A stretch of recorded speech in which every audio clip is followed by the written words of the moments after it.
Hey y'all, so as you can see, I'm sitting in my very messy car. I'm in the process of helping my family pack up my grandmother's house. My father and my aunt are going to be selling it soon. My grandfather actually made this house back in the 1950s. He built the house with his own two hands. So I'm a little bit sad about the house being sold and not staying in the family, because to me it's a giant family heirloom. But he owns all this gorgeous property behind it, and it's full of pine trees. And while I was waiting for my family to come back, I decided to wander my usual haunts from when I was a little girl. And I was walking down a path that I used to spend a lot of time walking down when I was a little girl, and a tree started calling to me.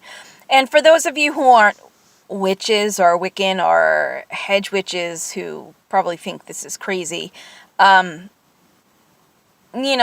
understand. I do, because not everybody is aware of the fact that some of us can commune and talk to and listen to trees.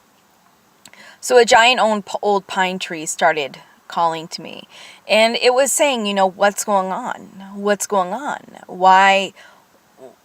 What's happening with the house? It's getting empty. The energy is leaving this land, My grandfather was a very good shepherd for this land for a long time. He took really good care of his land and his trees, and kept them healthy and happy and groomed, and this tree was just really sad and upset. And so I talked to it for a little while. I assured it that, times are changing, and unfortunately, despite the fact that some of us don't want it to happen, we need to sell the land, and that all I can do is wish and hope and pray that the next person who comes in who owns the land will be as good of a shepherd for the land as my grandfather was. Because these trees are hundreds of feet tall, and they're old. I'll show you a grove of pine trees. It's not the tree that I'm talking about, but a grove of pine trees. You can see those way there beyond. See? There. This is all the land. And the pine tree I was talking to is way, way back there. It's a giant old pine tree. I couldn't even get my arms around it. It was so big. It was probably, I don't know, it had to be like 3 feet across. I mean, it's a big old pine tree, and it's beautiful. And it's sad. And so I tried my best to give it some of my hope and my peace and my love, that it could be in a better place and maybe taking care of a good shepherd for the land, for the trees. A tree herder, if you will. I'm a geek. You can tell I'm wearing BMO, and he's got a kitty.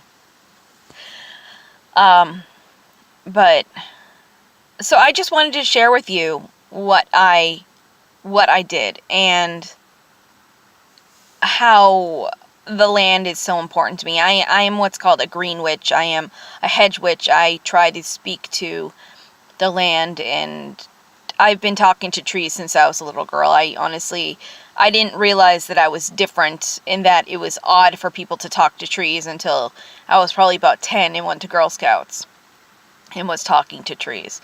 So, I think I was born and raised knowing how to talk to trees and plants and animals and things, and it's finally coming into fruition here at age 40. I'm finally able to spend some time developing this skill to be a better hedge witch. At any rate, I thought I would just stop and do a quick little reminiscence about the house and my experience talking to the trees here today on my grandmother, my grandfather's property. Yeah. So, blessed be, merry meet, merry we part, merry we meet again. I hope you have a wonderful day. I hope today you take some time and go out and listen to the wind, listen to the animals, listen to the peregrine falcons flying overhead, and commune with the great all and the goddess and the god in the divinity that we call Earth. So blessings to you on this beautiful day. Bye.